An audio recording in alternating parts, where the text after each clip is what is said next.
주님께서 여러분과 함께 또한 사제의 영과 함께 요한이 전한 거룩한 복음입니다. 주님 영광 받으소서. 예수님께서 제자들에게 나타나시어 그들과 함께 아침을 드신 다음 시몬 베드로에게 물으셨다. 요한의 아들 시몬아, 너는 이들이나 나를 사랑하는 것보다 더 나를 사랑하느냐? 베드로가 예 주님, 제가 주님을 사랑하는 줄을 주님께서 아십니다 하고 대답하자 예수님께서 그에게 말씀하셨다. 내 어린 양들을 돌보아라. 예수님께서 다시 두 번째로 베드로에게 물으셨다. 요한의 아들 시몬아, 너는 나를 사랑하느냐? 베드로가 예 주님, 제가 주님을 사랑하는 줄을 주님께서 아십니다 하고 대답하자 예수님께서 그에게 말씀하셨다. 내 양들을 돌보아라. 예수님께서 세 번째로 베드로에게 물으셨다. 요한의 아들 시몬아, 너는 나를 사랑하느냐? 베드로는 예수님께서 세 번이나 나를 사랑하느냐 하고 물으심으로 슬퍼하며 대답하였다. 주님, 주님께서는 모든 것을 아십니다. 제가 주님을 사랑하는 줄을 주님께서는 알고 계십니다. 그러자 예수님께서 베드로에게 말씀하셨다. 내 양들을 돌보아라. 주님의 말씀입니다. 그리스도님 찬미합니다. 회사에서 직원을 뽑을 때 이력서를 제출하라 하죠. 이력서에는 어떠한 일을 했고 어디 학교를 나왔고 어떤 일을 하는구나, 그리고 또 면담을 합니다. 면담을 할 때 어떤 능력이 있는가, 어떤 재능이 있는가, 우리 회사에서 일을 열심히 할 것인가, 그래서 웬만한 더 이제 능력 있는 사람을 뽑으려고 노력을 하죠. 그런데 하느님께서는, 예수님께서는 사람을 뽑을 때 그것은 하나도 안 보고 딱 한 가지만 보죠.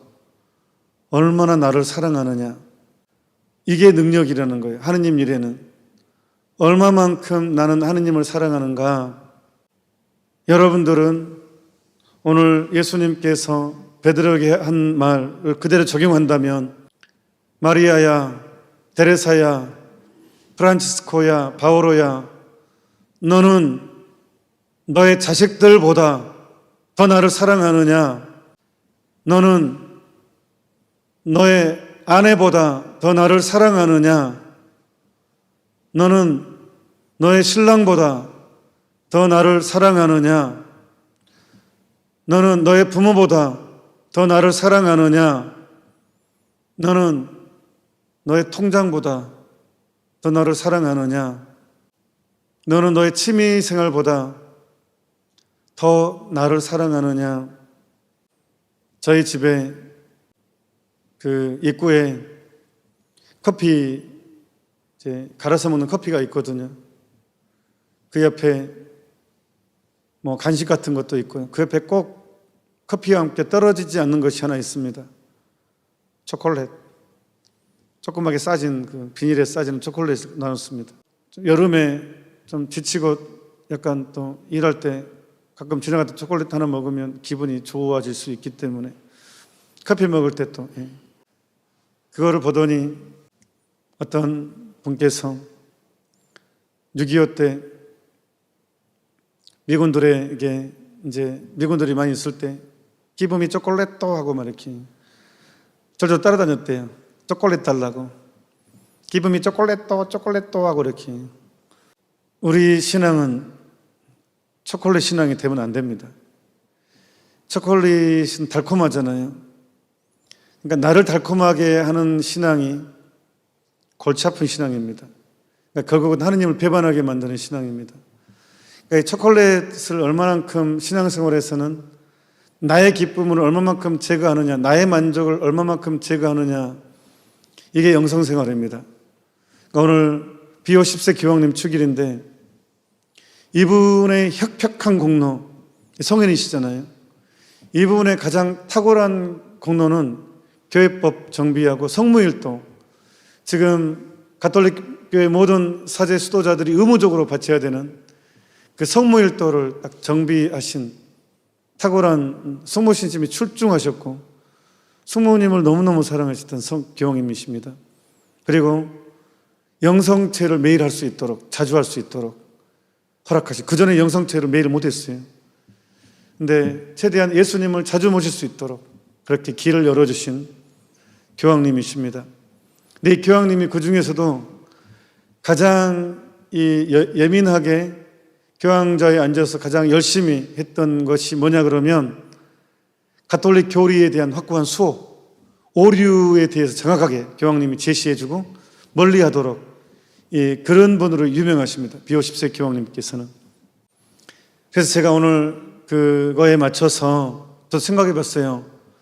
교황님이 이제 아주 가톨릭 신앙 수호에 대해서, 이단에 대해서 확실하게 이렇게 정리해 주신 분이신데, 저도 오늘 강론에서 지금 해서는 안 될 것들, 우리 가톨릭 신자들의 신앙을 신심을 갉아먹는 진리의 길에서 벗어나게 하는 것들에 대한 가장 쉽게 침투해 있는 것들을 한번 생각해 봤어요. 그것들을 한번 저도 교황님 축일에 맞이해서 연결해서 얘기를 하는 게 맞겠구나라는 생각이 들었습니다. 맨 먼저 성금 보는 거.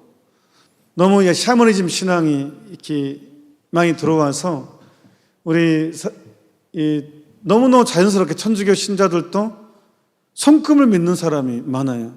뭐 재물복이 많네. 제가 좀 괜찮습니다. 이렇게 좀 쭉 올라가가지고 이렇게 좀 이렇게.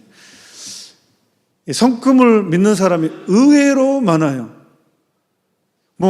이게 여기에 재물복이 있고, 그거 성금 믿으면 안 됩니다. 그거는 교리에 어긋나는 것입니다. 그런 것들은 운명을 묻고 어떤 예정된 예정설, 그것은 가톨릭 교리에 위반되는 것이고, 이 신앙의 핵심을 갉아먹는 성금 없습니다. 그거 믿으면 안 됩니다. 그 다음에 또 치명적인 문제, 윤회를 믿는, 이거는 아주 심각한 문제예요. 윤회를 믿는 사람들이 또 많아요. 아니, 어처구니가 없습니다. 천주교 신자가 어떻게 윤회를 믿어요? 사람이 죽으면 딱 세 군데 중에 한 군데만 갑니다. 천국, 지옥, 연옥. 천국과 지옥은 한 번 떨어지면 영원입니다. 한 번 천국이면 영원한 천국이고, 한 번 지옥이면 영원한 지옥이고, 연옥은 그것이 아닙니다. 연옥은 천국이 약속됐어요. 하지만 속죄해야 될 게 너무 많아요. 속죄해야 될 게 무슨 뜻이냐? 내가 살면서 중죄를 지어요. 중죄를 지으면 고해성사를 보면 죄가 용서되죠. 하지만 남는 게 있다 그랬어요. 벌은 남아요. 죄와 벌은 다른 개념이라 그랬어요. 벌은 남아요. 그 벌을 이 지상에서 죄값을 이제 벌의 속죄 행위죠. 그래서 그것을 다 속죄를 하면 그냥 그게 다 풀어지면 직전당 가는 거죠. 그래서 그 속죄 행위 중에 하나가 전대사죠. 지금 3중에 지금 2중 김대건 신부님 단성 200주년 올해 전대사입니다. 그래서 각 교구마다 순례 성당이 있고, 김대건 신부님 축일 오늘 생신 그래서 오늘 또 이제 있고, 또 작년에 코로나19 때문에 교황청 신앙교리서 내사원에서 이 코로나로 관련해서 코로나에 걸린 사람들, 그때는 너무 심해서 장례미사도 없이 돌아가신 분도 많았고, 코로나 종사자들을 위해서 이를 위해서 기도를 하고 같이 공동으로 묵주기도를 하고, 그러면 통상 하루에 한 번 전대사를 선언했어요. 코로나가 언제 끝날지 모르기 때문에 언제부터 언제까지라는 시작은 했지만 언제까지라는 말을 안 줬어요. 코로나 끝날 때까지겠죠. 그래서 아직도 유효해요. 교황청 내사원에서 선언한 코로나, 그래서 제가 미사 지향에 항상 첫 자리에 코로나 사망한 이들을 위해서, 코로나 걸린 사람들을 위해서, 봉사자들을 위해서 항상 그게 들어가야 되거든요. 그래서 지금 그거에 대한 전대사가 있죠. 또 매년 4월경에 부활 대축일 다음 주 부활 제2주일이 또한 전대사, 자비주일 또 전대사 있죠. 뭐 또 강주교구 같은 경우는 목포 선정동에 이제 준대성전 준바실리카가 돼서 1년에 5번, 6번 그 지정된 날짜가 있어. 거기 가서 또 순례해서 기도하면 전대사 있죠. 대한민국의 최초의 사건입니다. 대한민국에서 준바실리카로 된 것은 이제 목포 선정동 최초입니다. 하여튼 이 됐죠, 올해. 그래서 전대사 있죠. 이것이 이제 직천당 이제 전대사 전부 벌을 없애준, 나를 취할 수도 있고 연옥영혼을 양보할 수 있고 살아있는 사람은 줄 수 없죠. 아무튼 연옥이죠. 사람이 죽으면 천국이든 지옥이든 연옥 세 군데 중에 한 군데 가는데, 연옥은 천국이 약속됐지만 연옥만 가도 구원받은 거예요. 구원받았다라는 말이 선언되는 거예요. 왜? 천국이 약속됐으니까. 하지만 이제 내 잠벌, 내가 해야 한 속죄 행위, 이제 죄에 따른 이제 속죄 행위를, 죄는 용서받았지만 나는 감당해야 될 몫이 있어요. 그걸 잠벌이라고 그럽니다. 거기서 이제 속죄하는 것입니다.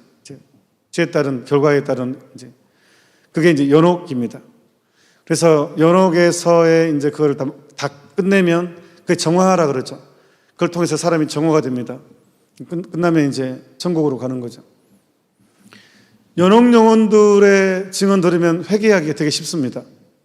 혹시 어떤 사람들이 되게 이 사람이 회개를 잘 안 한다, 그러면 남현욱 교수님 동영상 올려져 있습니다. CMB 잘 찾아보시면 남현욱, 연옥 치면 다른 사이트에도 그것 나와 있어요. 그 진짜 저도 그것 듣고 정말 도움 많이 됐고, 오스트리아 출신인 마리아 심마 이야기도 굉장한 도움 됩니다. 마리아 심마 이야기도 돌아가셨는데 연옥 이야기, 또 가톨릭 출판사에서 연옥 이야기 나와 있죠. 그 연옥 영혼들의 증언을 보면 훨씬 더 가톨릭 교리를 이해하는 데 되게 도움됩니다. 그래서 윤회는 없다. 윤회는 죽었다가 다시 태어났다가 뭐 귀신도 없습니다. 귀신을 믿는 사람이 있어요. 귀신은 없고 이제 마귀하고 천사는 존재하죠. 근데 그걸 믿으면 안 돼. 가톨릭 교리에 치명적인 문제가 생깁니다. 윤회는 없습니다. 윤회를 믿어버리면 천국에 대한 개념이 안 됩니다. 지옥에 대한 개념도 이게 성립이 안 됩니다. 결국은 그게 성립이 안 되면 예수님이 구세주로서의 어떤 역할에 대한 희미해져 버립니다. 물타기가 돼버립니다. 이래서 근데 놀랍게도 윤회를 믿는 천주교 신자가 있다는 것은 치명적입니다. 그건 절대로 성장하지 못합니다. 신앙생활이 다른 것들이 스며들지를 못하게 합니다. 손금 보면 안 되고, 천주교 신자가 오늘의 운세 보면 절대로 안 됩니다. 신부님 그냥 심심풀이로 봅니다. 말도 안 되는 소리라니까요. 심심풀이 가랑비가 어쩌는다니까요. 심심풀이가 안 돼요. 인간은 약한 존재입니다. 약한 불안하면 쏙 빠져버립니다. 만약에 천주교 신자가 점을 봤다, 그거는 거의 배교 수준입니다. 무당 가서 점 보는 집에 점을 봤다, 그것은 좀 큰 죄입니다. 그는 진짜 이거는 예수님한테 의지하지 않고 거의 잡신한테 의지하는, 마귀한테 의지하는 꼴이 됩니다. 그렇게 생각하면 거의 이것은 천주교 신자가 점을 보는 집에 갔다. 저는 그래서요, TV 잠깐 TV 보지 않지만 지금 물팍도사 나와가지고 해가지고요, TV에서 그러면 저는 소름이 옵니다. 개인적으로. 와, 이제 갈 때까지 갔구나. 무속적인 것이 하나의 공중파 타고면서 사람들한테 좀 자연스럽게 전달되는 거. 그래서 참 그러려면 연예인 안 되는 것이 훨씬 낫습니다. 차라리 배고프더라도 그냥 땀 흘려 버려먹고 사는 거. 그것 악습, 샤머니즘적이고 제가요, 사제 생활하면서 되게 악마의 시달림을 받는 사람들의 특징이 뭔 줄 알아요? 어릴 때부터 굿 많이 한 집안 되게 시달림 많이 받습니다. 영적인 것에 되게 힘들어합니다. 그것 마귀들이 잘 이용할 수 있습니다. 집안 대대로 구슬한 집안이거나 무당이 있는 집안은 시련이 많습니다. 그래서 그 특별한 기도, 묵주기도 진짜 열심히 해야 됩니다. 아무튼 윤회 믿어서는 안 되고 천주교 신자가 죽도 밥도 안 되게 만드는 것이고, 그 다음에 점을 봤다. 이거는 뭐 다신교죠, 다신교. 완전히 양다리의 다신교의 예수님의 모도관 수준입니다. 그 다음에 천주교 신자가 부적을 가지고 있다. 이제 제 표현으로 환장을 노리시고, 천주교 신자가 부적을 가지고 있다. 이것은 게임 끝난 것이고 절대 안 되는 일입니다. 천주교 신자가 이사할 때 액 없는 날짜를 찾는다. 이것도 참말로 그거는 안 됩니다. 그냥 이사는 집 비울 때, 이사집센터가 쌀 때, 그 다음에 또 요즘에 또 세련된 것, 제가 저번에 교황청 문헌 책 제시하면서 애니어그램, MBTI, 물론 이거는 하나의 성격 파악하는 데 도움 줄 수 있지만, 애니어그램이라든가 MBTI를 하나의 영성생활의 어떤 중요한 걸로 영적 지도의 도구로 사용할 때는 완전히 오류에 빠게 되고 애곡되게 됩니다. 배가 산으로 가게 됩니다.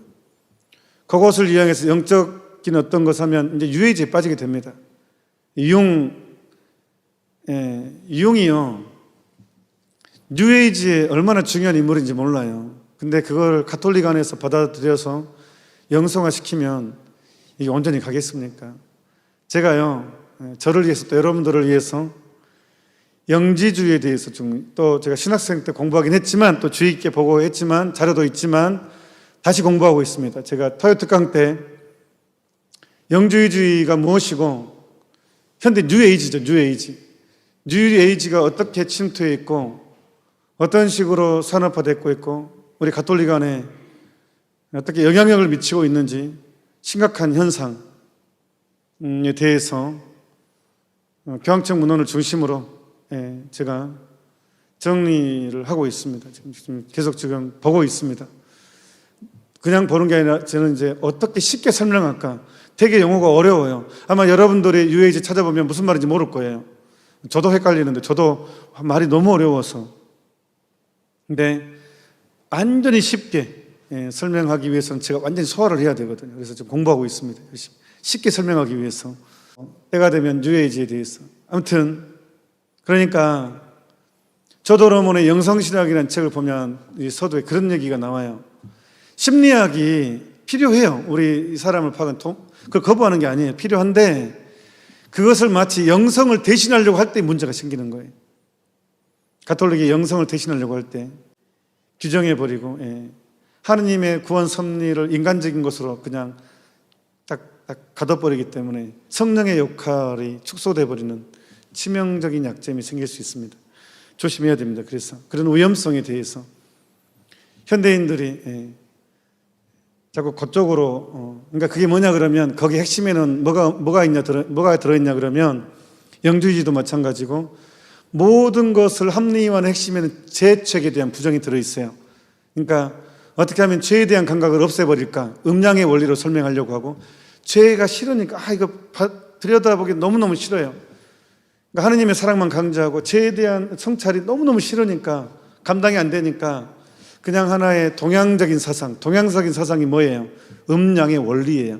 그냥 음과 양은 하나의 원리예요. 죄는 없애야 되는데 음양의 원리는 하나의 받아들이는 원리라니까. 죄도 하나의 원리예요. 사람을 상당히 심리적으로 편안하게 만들죠.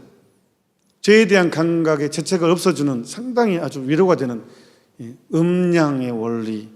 그래서 동양적인 것과 유해지는 상당히 깊게 물려 있습니다. 이 죄에 대한 개념을 희석시킬 수 있기 때문에 죄는 너무 골치 아프거든요. 이게 정말 유혹은 센데 인생은 즐겨야 되겠고 예수님의 가르침은 너무 엄격하게 보이고 불가능하다고 생각됩니다. 사실 솔직히 까놓고 얘기하다 보면 요즘 같은 세상에 십계명 지키며 산다는 게 가능합니까? 예수님 말씀은 너무 좋게 느껴져요. 그런데 있는 그대로 살기에는 감당 안 돼요. 나보고 어쩌라고. 그런 생각이 듭니다. 저도 청년 시절에도 뭐 예수님 말씀은 좋지만 실천은 불가능하다. 뭐 이런 솔직히 현실적으로 이거는 불가능해. 책 읽다가 던져버렸다니까요. 성서 말고 성인전 읽다가 나는 이렇게 살 수 없어. 나보고 나는 안 돼. 나는 이렇게 살 수 없어. 접었어요 저는. 진짜 접었어요. 딱 나는 이렇게 살 수 없어. 그 직장생활 하다가요. 예수님의 가르침은 너무 엄격해. 이거를 어떻게 살라고. 프란치스코 성인은 그런 얘기하죠. 복음을 합리화하지 마십시오. 실천하든가 버리든가 합리화하지 말라고. 그래 나 합리화 안 해. 그래 그냥 나는 이렇게는 못 살아. 오케이 나는 끝. 그래서 접었습니다. 그래서 퇴근하면 직장에서 퇴근하면 감자탕집 가서 소주 한 병 딱 시켜놓고 소주 한 병 딱 시켜놓고 감자탕 한 그릇 소주 한 병 딱 줬습니다. 그럼 알딸딸합니다. 그냥 약간 치기가 조금 올라올 때 기분이 정말 좋습니다. 매일 그렇게 살았습니다. 매일. 그러다가 제가 이거 알코올 중독 아닌가 할 정도로 제가 매일 퇴근하면 괴로우니까 성당 가기 싫고 그렇게 살고 싶지 않고 양다리 걸치기 싫고 나는 이렇게 못 살아 하고 제가 거부를 했다니까요. 예수님한테. 난 이렇게 못 삽니다. 당신이 요구하는 삶 저는 못 삽니다. 너무 힘듭니다. 내 인생. 그래서 인생은 또 직장 월급도 꼬박꼬박 나오고 굳이 예수님 없다 하더라도 보험 딱 빵빵한 거 있고 그래서 매일 감자탕집 가서 감자탕에 스트레스를 풀고 정말 기분 좋았습니다. 술이 조금 취하면 무서운 것도 없고 직장 상사 하나도 겁도 안 나고 정말 좋았습니다. 그래서 이래서 알코올에 의존하는구나. 두려움이 사라지는구나. 술이 조금 치기가 올라오잖아요. 그런 기분 진짜 좋습니다. 스트레스도 해소가 되고 술이. 저는 저희 아버지를 이해합니다. 그래서. 그런데 의존하게 되니까 문제더라고요. 의존하게 되니까. 문제는 이제 거기까지는 좋았는데 그렇게 살다 보니 성당 가는 게 재미가 없어요. 이게 문제였어요. 그 전에는 그 성당 가는 게 재밌었거든요. 약간 투쟁을 하고 막 넘어질더라도 주님 살려주세요. 성사 보고 다시 시작하고 또 넘어지고 시작하고 막 너무 힘들긴 했지만 그때는 성당 가는 게 재밌었어요. 강론도 재밌었어요. 강론이 길지 않았어요. 그런데 매일 이제 성당 안 가고 대신 소주 한 병, 딱 저는 소주 한 병 먹었어요. 그리고 별로 치기도 안 하고 그냥 이 정도면 뭐 약간 치기가 온다 그러면 2병 반, 소주 한 병이면 딱 약간 매일. 근데 의존증이 너무 생기는 거에 대한 두려움이 솔직히 오더라고요.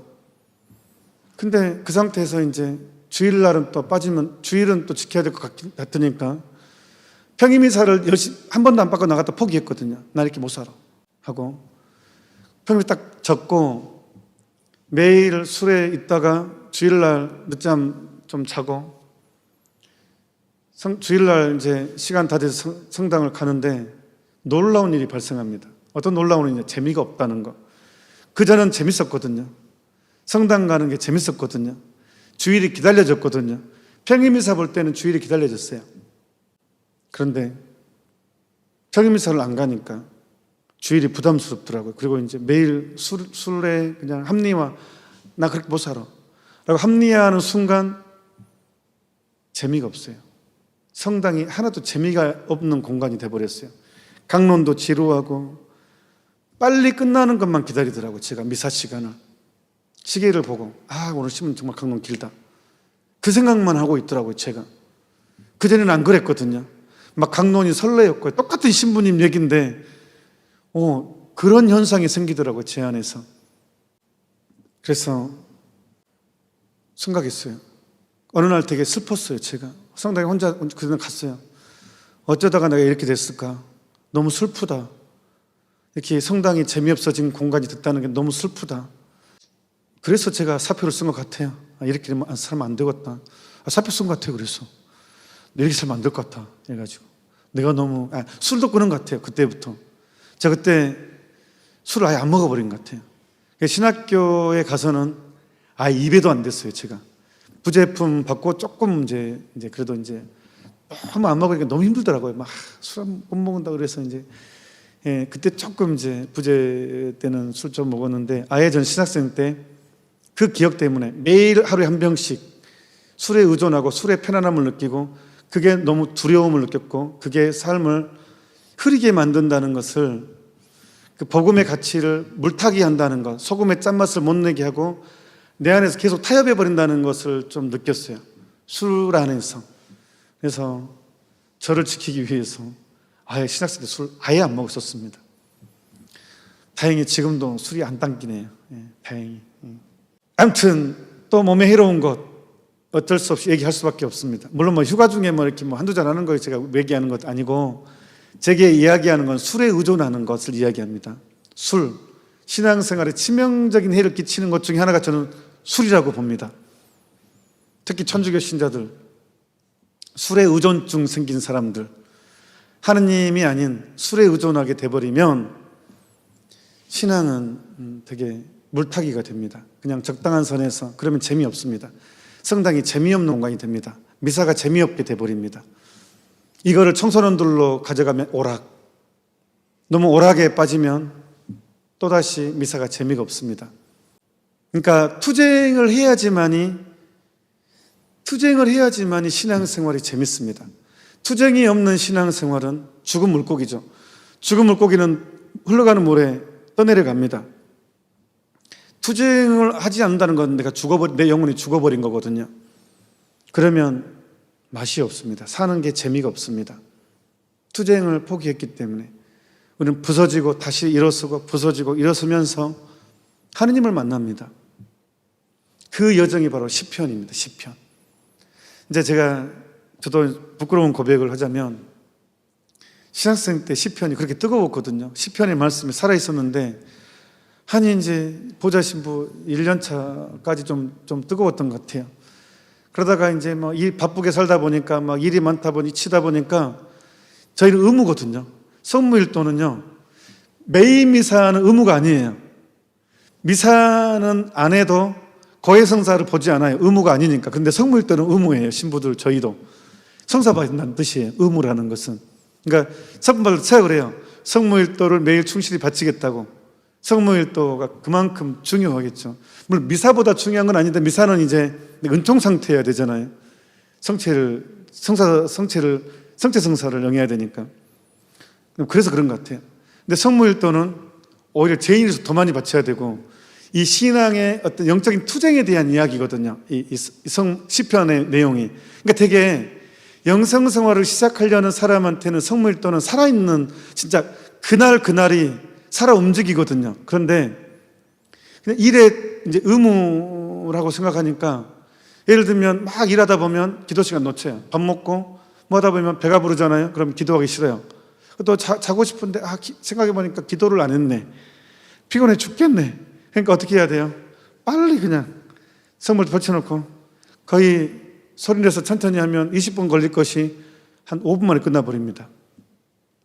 그러니까 이게 습관화가 돼버리면 이게 성무일도가 살아있는 기도가 아니라 의무방어전, 그냥 가까스로 죄 고백 안 하려고 하는 그런 이제 기기적인 그냥 의무, 그냥 빨리나 그렇게 돼버리니까 이렇게 살아있는 기도가 안 돼요. 그래서 오늘 축일을 맞은 비오 10세 교황님께서 성무일도에 대해서 따로 그냥 아주 강하게 강조합니다. 오늘 이 독서의 내용입니다. 독서기도 이 독서의 내용입니다. 성서에 수집되어 있는 시편은 하느님의 영감을 받아 쓰여진 것이다. 교회는 초기부터 신자들의 신심을 기르는데 시편을 사용하여 놀라운 효과를 거두었다. 이 시편을 통하여 언제나 하느님께 찬미의 제사를 드리고 하느님의 이름을 자기 입으로 찬양했다. 더욱이 시편은 옛 법의 관습에 따라 거룩한 전례와 성무일도에서 중요한 부분을 담당해왔다. 성 바실리오 시편을 교회의 소리라고 하고 우리 선대 교황 우르바노 8세는 하느님과 어린 양의 옥자 앞에 끊임없이 울려 퍼지는 거룩한 찬미가의 메아리, 하느님 옥자 앞에 울려 퍼지는 거룩한 찬미가의 메아리라고 지칭한다. 와, 되게 아름다운 표현 같아요. 거룩한 찬미가의 메아리, 하느님 앞에 울려 퍼지는, 아타나시오의 말에 의하면 시편은 특히 자신의 주요 직분이 하느님을 예배하는 데 있는 그런 사람들에게 어떻게 하느님을 찬미하고 무슨 말로 합당히 찬미하는지 가르쳐 준다. 따라서 아고스티노는 아름다운 말로 이렇게 표현한다. 하느님께서는 어떻게 사람들이 당신을 합당하게 찬양할 수 있는지 보여주시고자 먼저 당신 스스로를 찬양하셨고, 이렇게 하심으로 사람은 하느님을 찬양하는 법을 배웠다. 시편을 두고.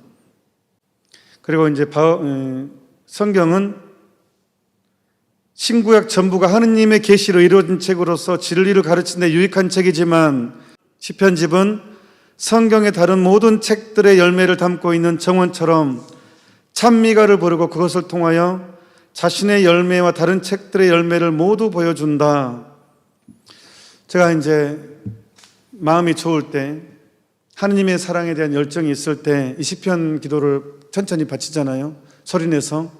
그러면 그 마음 위로도 정말 많이 되는 것 같아요. 그리고 내가 가는 길이 어디에 있는지, 내 지금 위치가 어디에 있는지에 대한 확실한 것도 보게 되는 것 같고, 그래서 이제 우리가 해야 될 거, 기도는 하느님과 나의 우정의 대화이니까 뜨거워야 된다는 거. 그래서 건성으로 하지 말고 마음을 하나하나의 마음을 담는데, 특히 성무일도, 요즘에는 평신도들도 성무일도를 많이 바치거든요. 성무일도 바칠 때 정말로 내 마음을 그 다윗의 얼마나 많은 초콜릿이 아니라는 거예요. 그래서 제가 처음에 초콜릿은 이야기를 했는데, 내 인생이라는 것은 정의합니다. 하느님을 위해 존재하지, 하느님을 기쁘게 해드리기 위해서 인생이 존재하는 것입니다. 초콜릿이 아닙니다. 나의 만족, 나를 기쁘게 하는 게 인생이 아니라 하느님을 기쁘게 하는 것, 하느님께 감사를 드리는 게 인생의 목적입니다. 이것을 확고하게 붙잡고 있으면 다윗이 보입니다. 다윗의 시편이 내 시편이 됩니다. 다윗의 이야기가 내 이야기가 됩니다. 끊임없는 투쟁을 할 수밖에 없거든요. 목표가 그렇다면, 내 인생의 목표가 하느님을 기쁘게 하는 것, 그거에 고정되어 있다면 사는 게 투쟁입니다. 내 욕망으로부터 탈출이고. 그러면 다윗의 인생입니다. 그것이 끊임없는 시기 질투에 도망다니게 되고요, 굉장히 열심히 살았지만 계속 쫓겨다닙니다. 다윗은 이런 인생도 없습니다. 사울한테, 그리고 나중에는 왕이 됐지만 또 아들한테 쫓겨다닙니다. 아들이 죽이려고 달려듭니다. 가장 가까운 사람이 배신을 합니다. 우리 인생에 그런 상처들이 있죠. 가장 가까운 사람한테 받은 상처, 다윗이 아들한테 받은 상처, 그게 시편이거든요. 자기가 아들이 죽이려고 달려드는 그걸 도망다니면서 피해 다니면서, 하느님 저를 불쌍히 여겨주십시오 하면서, 그런 이 애달픈 마음이 정말 우리 인생에 그대로 녹아있고 우리도 느낄 수 있는 부분이거든요. 그러니까 시편은 그냥 완전히 그런 억울함과 그런 한많은 안에서도 끝까지 하느님께 신뢰하고, 때로는 주님 저한테 왜 이런 시련 주십니까? 좀 탄원도 하고, 탄식도 하고, 청하기도 하고, 감사도 하고, 이게 다 녹아 있습니다. 인생의 성공, 실패, 무너짐, 상처, 이 모든 것들이 녹아 있으면서 그거를 심리학적으로 푸는 게 아니라 하느님한테 풉니다. 오로지 하느님 섭리 안에서만 모든 것을 결국은 이뤄내려고 하는, 그것이 시편입니다. 그러니까 시편은 내 위로고 내 감사고, 오히려 역으로. 그러니까 결국은 우리는 하느님이 내 삶의 첫 자리에 든다는 것, 그 외에 다른 길이 없습니다. 영주의주의의 핵심인데 나중에 설명하겠지만 뭐냐 그러면 복잡해요.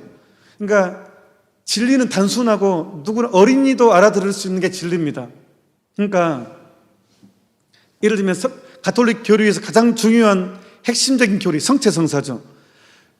성령 소아들에서 그래요. 사람들이 어떻게 해서 이 하얀 밀떡이 예수님의 실제 살이 될 수 있는가, 어떻게 이게 리얼 AB형, 이탈리아 란치아노 성당에서 실제로 그 피부 조직을 띄어서 그 조직했을 때 AB형이 나왔어요. 응고된 피를 녹였어요.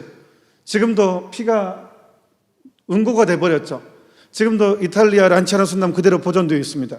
그 응고된 피, 혈액이 응고된 걸 띄워가지고 녹여가지고 하니까 방금 인간의 피에서 뽑은 모든 단백질 모든 게 다 남았죠. 그리고 AB형으로 어떻게 내가 매일 받아 모시는 성체가 실제로 하느님 살인인가 예수님 살인가 했을 때 성도 소아들에서가 간단하게 대답합니다. 그게 왜 불가능해? 하느님은 전능하시잖아.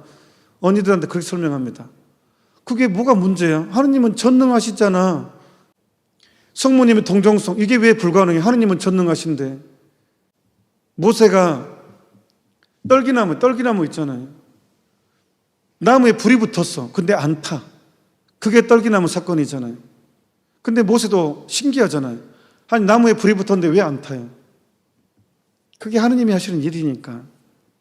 이 진리라는 것은 복잡하지 않다. 막 몇 사람만이 비밀리에 전수해야 되는 그런 게 아니다. 영주주의는 막 비밀주의거든요. 비밀리에 막 비법을 전수받고.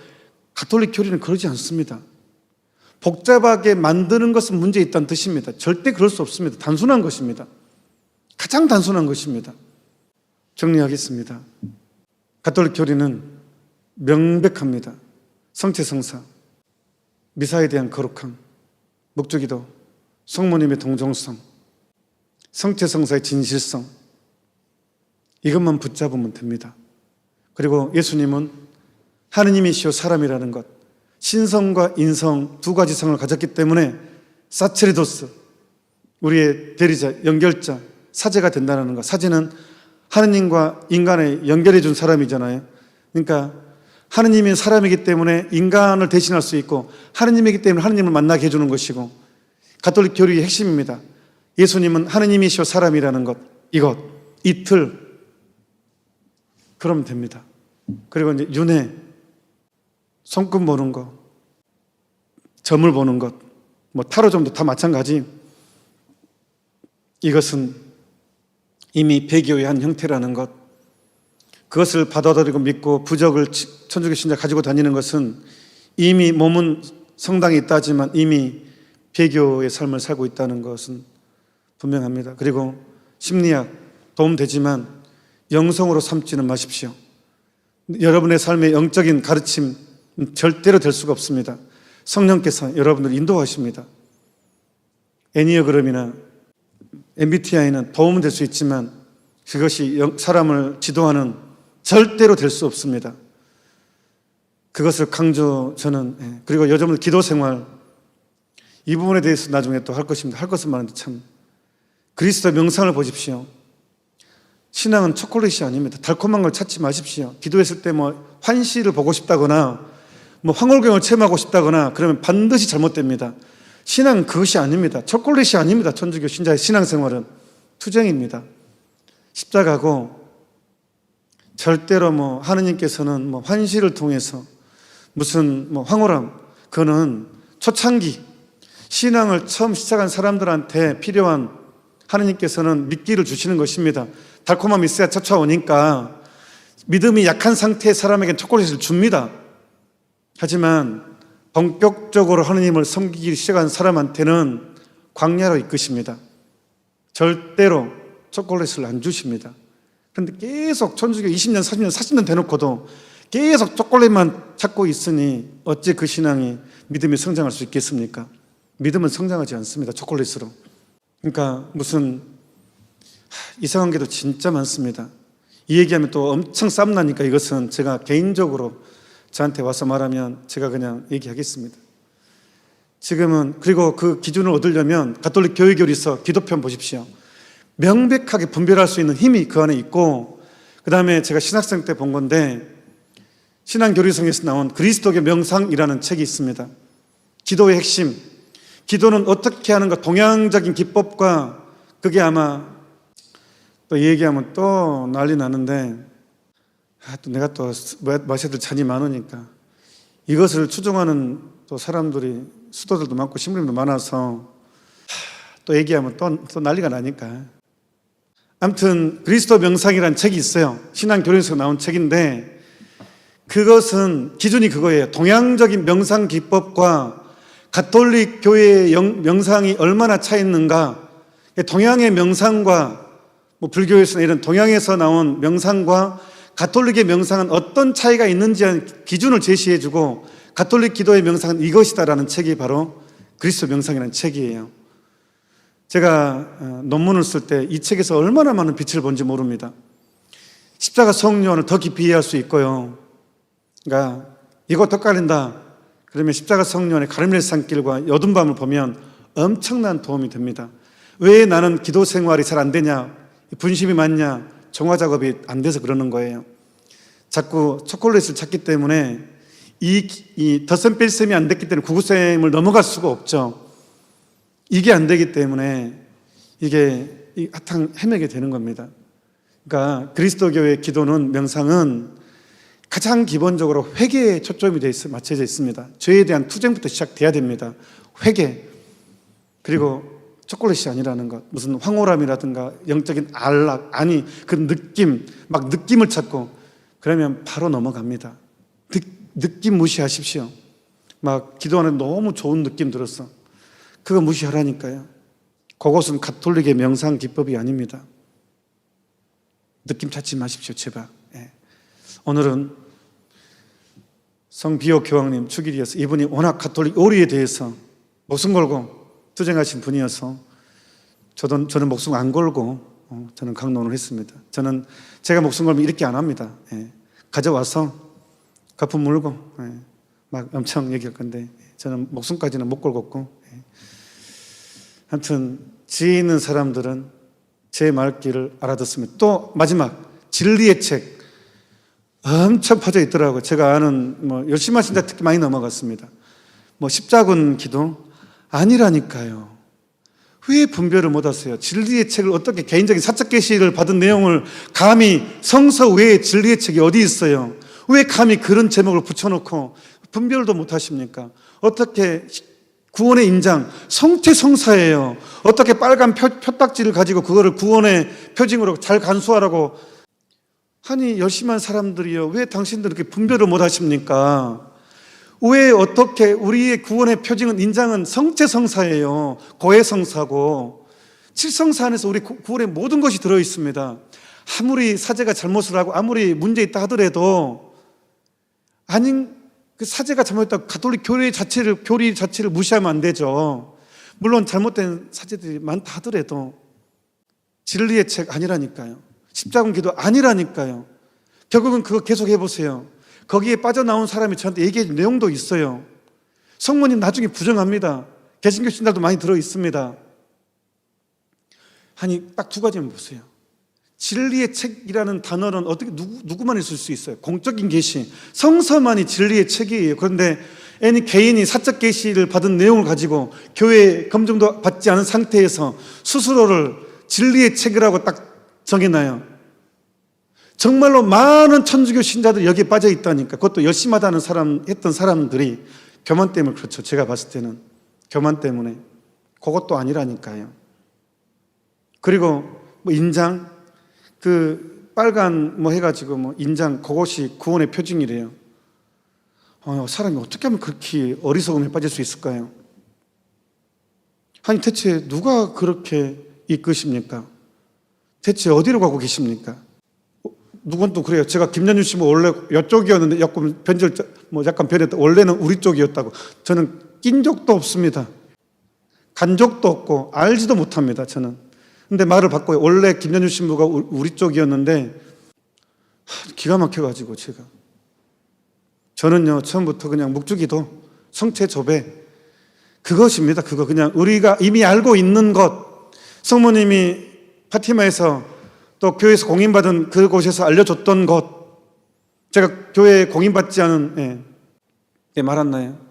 메주거리에는 이미 교황님 여러 번 얘기했고 또 많은 사제들이 너무 객관적으로 가고 또 그 평화의 책 거책은 이미 서울대교구 인가받았고 그래서 얘기한 것이고 저는 성모님 얘기할 때도요 인가받은 데만 얘기했습니다.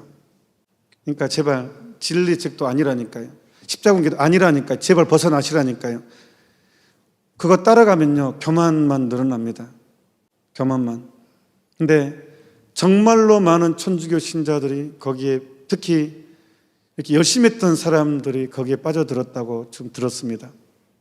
다시 한번 강조하지만 대체 누가 그걸 이끕니까? 생각해 보세요. 진짜 너무 단순하게, 저는 어려운 거 말하지 않잖아요.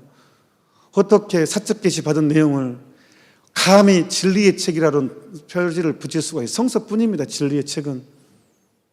그리고 성체성사 외에 어떻게 다른 것이 구원의 표정이 될 수 있겠습니까? 예수님 직접 하신 말씀인데, 성령 파우스티나가 그런 얘기 했던가요? 성인들을 누가 성체성사보다 더 중요한 것을 어떤 성인 성자가 제시하던가요? 가톨릭 교회 그 어떤 성인이 성체성사보다 중요한 걸 제시하던가요? 구원의 표징으로 그 어떤 성인이. 그런데 왜 지금 그 사적 계시 내용을 마치 가톨릭 가장 중요한 것으로 받아들이도록 하는 대체 그 정체가 뭔지. 그러니까 진리의 책, 십자군 기도 헷갈리는 사람들, 저는 가톨릭 교회의 사제입니다. 그리고 저는 제 양심에 따라서 말씀드립니다. 헷갈리면 비오 10세 교황님께 정구를 청하십시오. 분명히 도와주실 것입니다. 이분의 탁월한 능력과 탁월한 역할이 있기 때문에. 그리고 미신적인 행위는 아닌 것은 절대로 아니라는 것 생각하면서 우리는 가톨릭 정통 교리, 그것이 우리 군의 표징이라는 것, 일독서의 내용으로 정리하겠습니다. 우리는 하나님께서 우리를 인정하여 맡기신 복음을 그대로 전합니다. 그대로. 사도 바오로의 데살로니가 1서 2장 4절의 내용입니다. 하느님께서 우리를 인정하여 맡기신 복음을 그대로 전합니다. 사람들의 비위를 맞추려는 것이 아니라 우리 마음을 시험하시는 하느님을 기쁘게 해드리려는 것입니다. 그렇습니다. 우리의 존재의 이유는 딱 하나뿐입니다. 나를 기쁘게 하는 것이 아니라 하느님을 기쁘게 하는 것. 이것이 우리 인생의 목표입니다. 이것을 받아들이는 사람은 참으로 복받은 사람입니다. 잠시 묵상합시다. 아멘. 오늘 영성체 때 바이올린 예수님 찬미를 해주신 박재현 요셉 형제님 감사드립니다. 제가 어제 선배 신부님과 함께 산에 화동에 활공장이라고 있어요. 산 정상인데 거기에서 이제 바람도 조금 불고 구름도 좀 있고, 근데 거기서 바이올린 상정상에서 바이올린을 이렇게 켰는데 제가 녹음을 딱 영상을 찍었어요.